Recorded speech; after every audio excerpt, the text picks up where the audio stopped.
that is defective. We just we had to replace an idle air control motor on a Honda Accord, and the idle air control motor that they ordered online, it's actually broken, and it doesn't work. Now, the hassle that it takes to send that back, and then you know what you do. You know what you do there? Reach out to justship.net and get them to do all your returns for you. Oh, I know the woman that owns it pretty well. Okay. She's called wife. She'll actually come to the shop and pick it up for you and take care of all the work without you having to do anything. But I'm sure that there's a fee that comes along with it. There's a small fee plus, So okay, so what? And I could send my customers right and just say, hey, listen, right, yeah, because she does all the returns. She does eBay returns, Amazon returns, everything like that. Yeah. There you go. I use when I bought my headlamps, I was told by the people that put my headlamps in, look, we can buy these for you, but you can go to this certain website, and they suggested a website. You can get them, you can have them shipped to you for about a third of what it's going to cost us, and then we'll put them in. He goes, but let me warn you, about 1 out of every 6 or 7 items we find from that website is defective.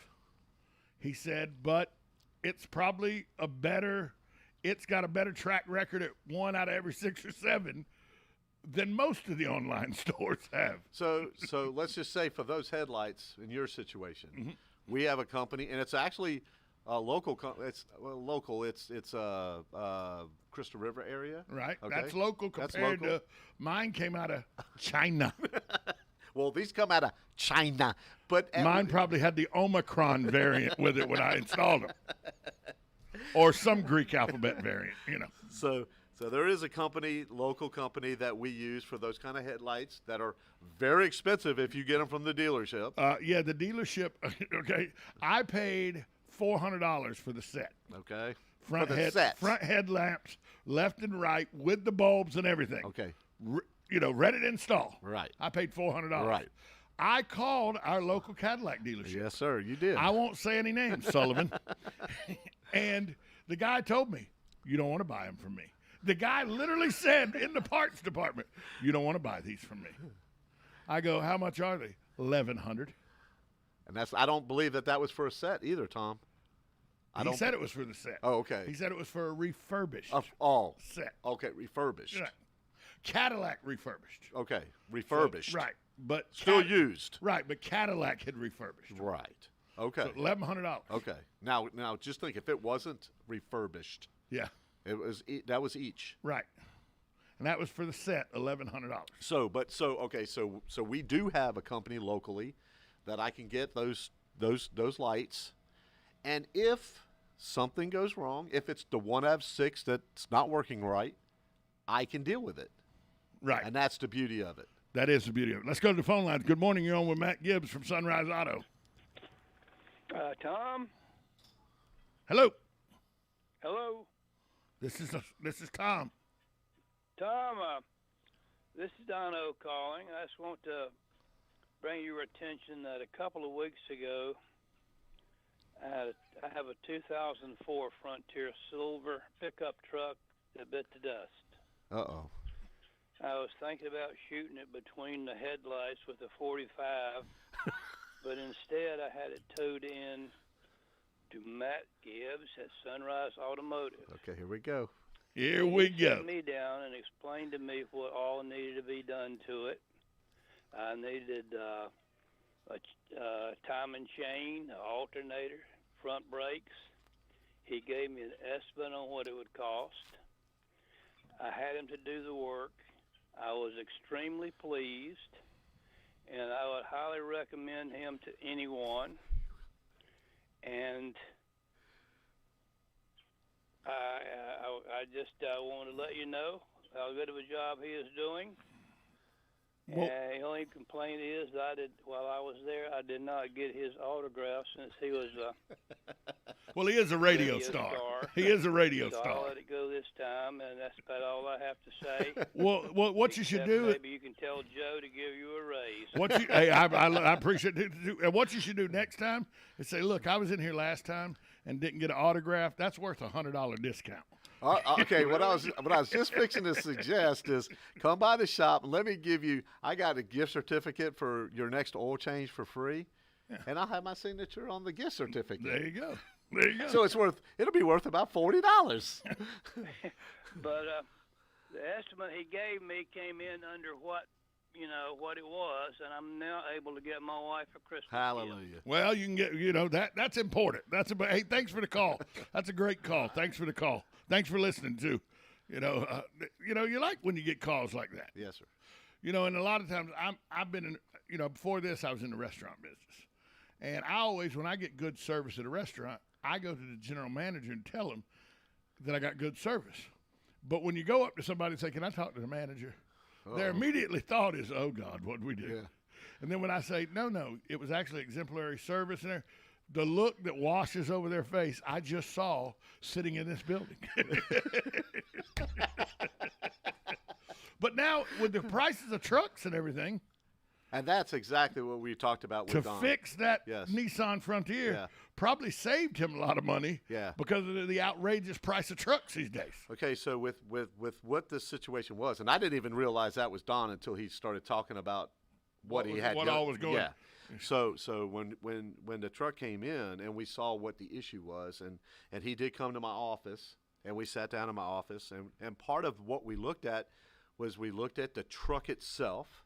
It was that, and he keeps it up really nice. It's a nice. But a timing chain goes. A timing chain goes. It went, but his thought was, should I just let this one go to the graveyard and just go ahead and get another truck?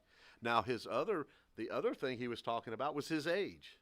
He's like, do I really want to have a new truck? Or do we want to fix this truck? And so I look at it and say, is putting this much money worth putting into this truck? Today, Yeah. it is, to be honest with you. Well, in this day and age, if I still had my Nissan Pathfinder, my 96, and I had the choice of buying this Cadillac that I have now, because it would be a lot more expensive than what I got it if I got it the same way with only 55,000 miles on it and everything. Right. Or put a couple $1,000s in that Nissan Pathfinder.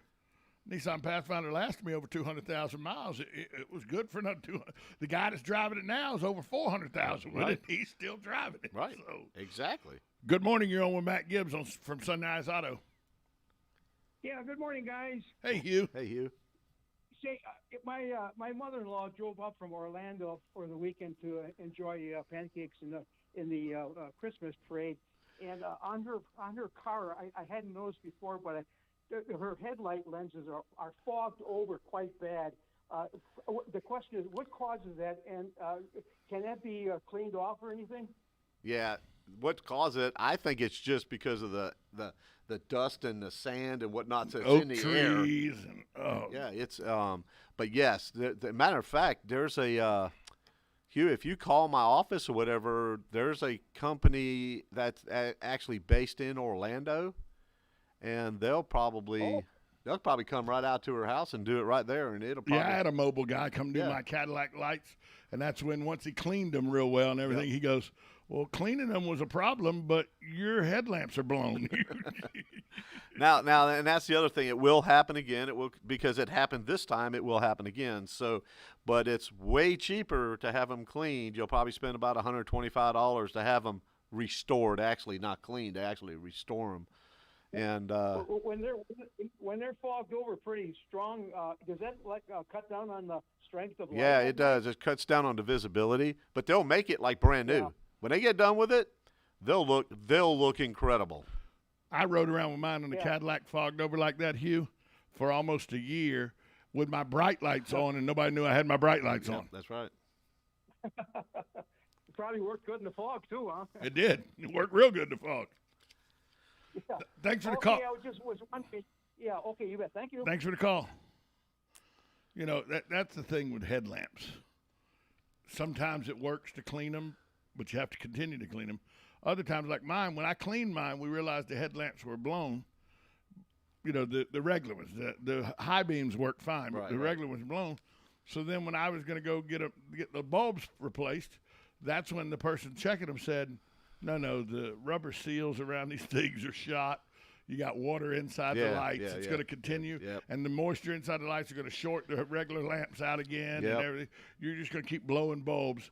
You're better off just buying it, just buy the assembly and replace it. Right, and that's the case. I mean, all he said was they were foggy, they were cloudy. Right.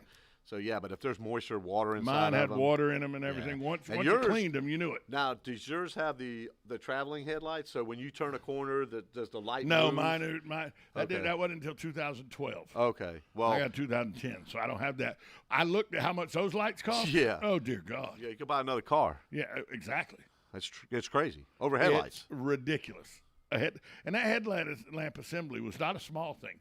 They came in 2 boxes. The boxes were like 3 foot tall. Yeah, they're big old monster things. Weighed about a pound. Lightweight things, It's for but just massive. China. Yeah, well, China. They had to have that box to bring 4 or 5 viruses with it. That's what happened there. That's what happened. Excuse me. Maybe that's where all these ailments that I've had has come from. Those headlamps coming from China. It could be. Had a back virus, had a leg virus, had a heart virus. You never know. So, but people, we're back to what we're talking about is buying secondary parts and people wanting to buy them from the secondary market. And I bet you said one of the biggest problems is not that they don't work sometimes. It's that you bought the wrong dadgum thing. Yeah, right. You bought the wrong thing. And some things, listen, like when it comes to certain electronics and stuff like that, so we're going to talk aftermarket parts compared to factory parts. Right. So sometimes, a lot of times when it comes to computerized stuff, like different sensors and whatnot, it's cheaper for me to call Palm Chevrolet or the Cadillac store or the Chrysler store or, whatever, and buy those computerized parts.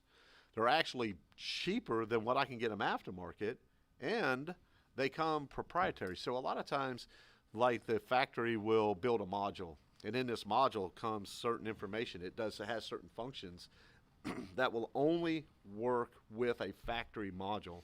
Right.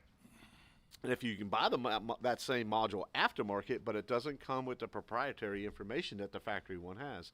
So therefore, something doesn't perform the same. And now that opens up another issue. And then you're bringing the car to me and saying, hey, this doesn't work anymore. This isn't working right, or this has changed. And then after all of our diagnostics, I'll go, hey, did you happen to replace such and such? Well, yeah. Yeah. Okay. Well, I've just wasted 3 hours of my time, Right. to come to find out that, well, it's never going to work because it's not in that module. I'd never heard, and I grew up as a son of a mechanic. You know that. Right.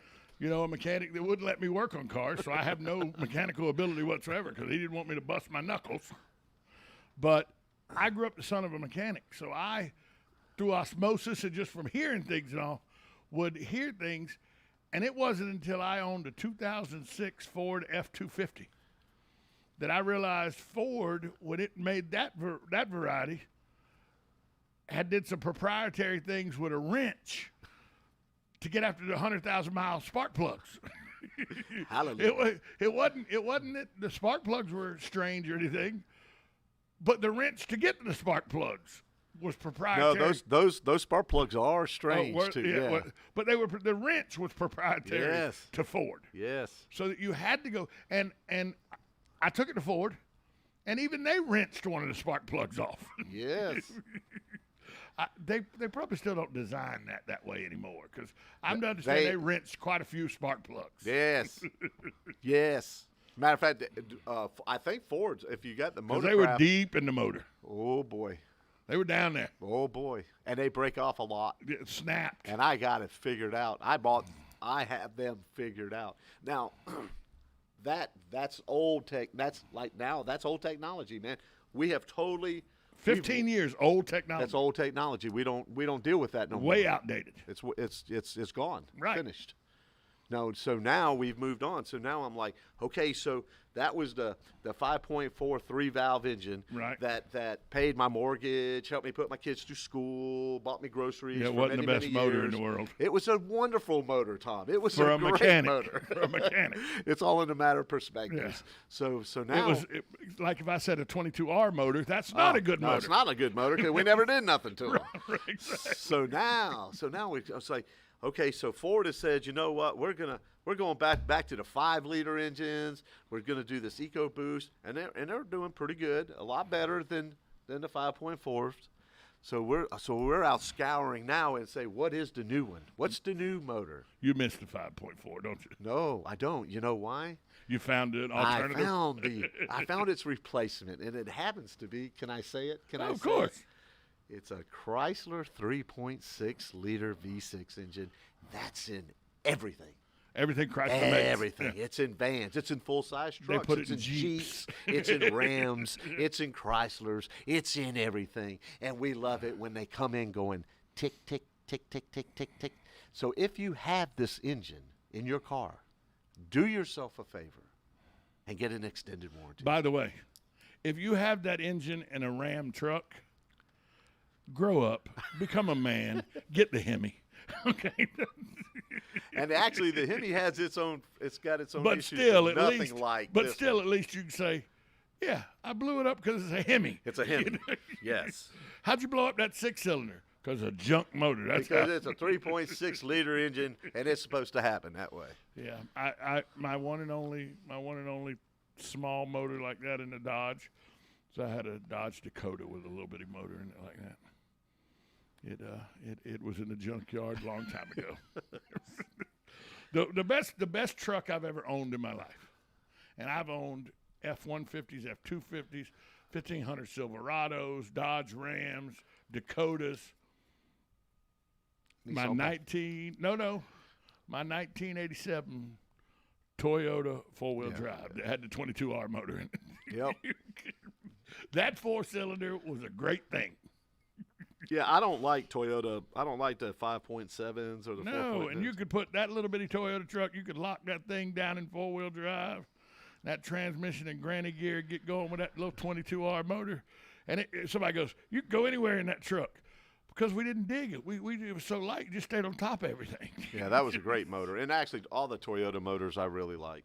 But people forget when you talk about how Kia's done well or Hyundai's done well, and people go, they're a piece of junk. Rah, rah. And I go, in 2000, they were junk. And that's right. But Toyota, everybody talks about how great Toyota was. I remember in the mid-'70s, late 70s, Toyota and Hondas, junk. They were all junk. At one point in their lives, all this stuff was junk. I had a 1976 Honda Civic 1500cc. Yeah. That was what came in the 76, 3-speed, Yeah. 1500cc. It was a motorcycle engine. Yeah. And that little car would go, boy. But, hey, so the Mecum car auction's coming up. We're going to it live. We're going to be broadcasting live from the Mecum car auction. Okay. Somebody goes, Tom, are you excited about the Mecum car auction? And I'm glad listeners are able to go to this car auction and all. But somebody goes, what about you? Are you excited about it? I go, I've been once. It's once you get past the fact that the name is Mecum, it's a car auction with really cool cars. It's just an auction that has a few more zeros. That's it. But it's still a car auction. Still a car auction. Still people jumping around, holding up signs, screaming, telephone stuff, Spending cars money. rolling through. Yep. I mean, is there really much difference except for the show that is Mecum? No, I mean it's. I've been to a There's Mecum. some cool cars. Oh, there's no doubt. There's cool cars, and so on my days off, probably the last thing I want to do Is go to a car auction. is look at cars. And this is a man that has an auction, the ability to go to auction and buy cars, and you're Yes. like, that's not what I want to do. It's not what I want to do. But what if it was the Batmobile? I've seen the Batmobile. Whole flame in the back. I've got and to everything. work on Dan Marino's Stingray back in the day that looked like a mermaid. I've got to work on Rolls Royces and Alpines and Lamborghinis and All the cars that would go through the Mecum auction. yeah. Actually, to be honest with you, there's a guy in town that has a bunch of cars that was bought at Barrett Jackson and I went through Yes. all of them. If it's the person I know, then yes, he does have a lot of cars came from Barry Jackson. He has a lot of cars that come through Barry Yeah, Jackson. a lot. And matter of fact, no, I can't say it. It's not Christmas yet. No, it's not. I'm Christmas. almost just Not I'm about to let a big cat out of a big bag. But anyway, yeah. So Speaking of Christmas, let me ask you this: are there gift certificate options that I could come by if somebody wanted to give the gift of Matt Gibbs at Sunrise Auto? Can they come by and get gift certificates absolutely, and you stuff? can come by and get. We got gift certificates and whatever you wanted to add, whatever kind of money you want to put on it. So I'm going to buy a gift certificate for $100 that'll get my best friend's motor replaced in his car. Yep. $100. $100. That'd be the deposit for just hand it over and we'll get. Well, that would be like my parents did. Well, they told my younger sister. They didn't do it for me. They told my younger sister, "We'll get you a car when you turn 18." And they got her a car and handed it to her, and she goes, "Oh, is this mine?" And my dad goes, "And the car payment." What do you mean the car payment? We paid the first payment. We paid the deposit and the first car payment. Now it's your responsibility. And She drove that car for about 8 years. all right, that's good. Matt, tell people where they can find you. You can give me a call at 352-690-1993 or come by and see us at 1800 Northwest 10th Street. That is Highway 27 right here in Ocala. Sunrise Auto, Matt Gibbs. Auto repair with personal care from Sunrise Auto. Matt, talk to you next week. Thanks. We'll be right back after this timeout on WOCA. Bye. The Source. Broadcasting from the Ocala International Airport, this is WOCA AM, W242CA FM, Ocala, 1370 AM, 96.3 FM, The Source. USA Radio News with Lance Pry. Senate Majority Leader Chuck Schumer is reporting the U.S. Senate will vote today to raise the federal government's $28.9 trillion debt limit, avoiding an unprecedented default by the end of the month. A 59-year-old mother and her 21-year-old daughter were killed when an 18-year-old human smuggler slammed into their car at a four-way stop doing 70 miles an hour while running from police. 6 illegal immigrants and the driver were arrested Saturday in Mission, Texas. Texas Lieutenant Governor Dan Patrick on Fox News. The blood is on the hands of the president. Another Democrat-run state is forcing an indoor mask mandate regardless of vaccination status. California on Wednesday will join New York State saying mask wearing will become mandatory in all indoor public settings across California regardless of vaccination status. The mandate will remain in place until January 15th. USA